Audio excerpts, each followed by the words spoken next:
que a Bíblia tem 66 livros? Não, meu amigo, a Bíblia não caiu do céu. Vamos começar pelo Velho Testamento, que são os primeiros 39 livros da Bíblia. Para você que não sabe, Bíblia é biblioteca, sabe? A biblioteca sagrada. E nela contém livros escritos por diferentes pessoas, em diferentes épocas e em diferentes lugares. Mas aí você me pergunta, por que temos literalmente 39 livros no Velho Testamento? E é bem simples, para ser sincero. Os protestantes escolheram seguir estritamente o cânon hebraico, que foram escritos pelos líderes e profetas em hebraico e aramaico, e utilizado por Jesus e os apóstolos no Novo Testamento. Basicamente, a gente pegou os livros que os hebreus usavam como escritura, que Jesus, Paulo e os apóstolos constantemente usavam e liam. Então foi um Ctrl-C, Ctrl-V, sabe? Mas é nos 27 livros do Novo Testamento que temos que prestar mais atenção, porque eram os apóstolos que escreviam cartas para a igreja, e não a igreja que criou as cartas. Entendeu? A igreja recebeu as cartas e não as criou. Repetindo só pra ficar na cabeça mesmo. A igreja era sujeita à doutrina de Cristo, escrita e falada pelos apóstolos, tendo a certeza que a partir desses homens era falada a verdade de Cristo Jesus. Somente Jesus e os apóstolos tinham a inerrância de ensinar a igreja. E a partir daí temos todo o Novo Testamento, que seria cartas escritas pelos apóstolos e que circulavam nas igrejas primitivas,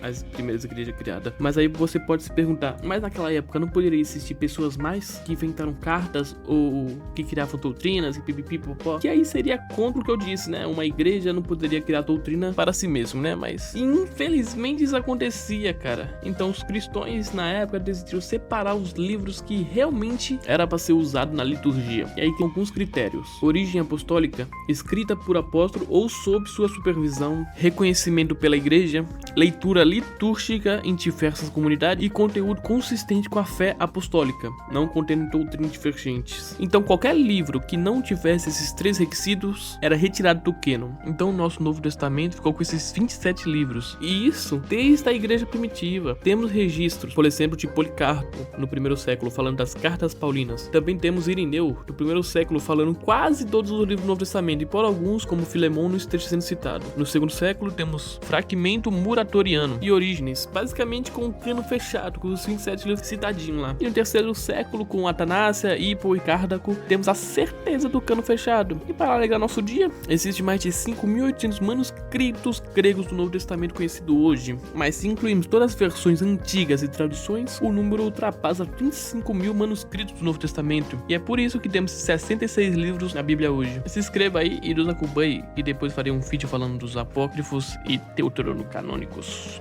Tchau.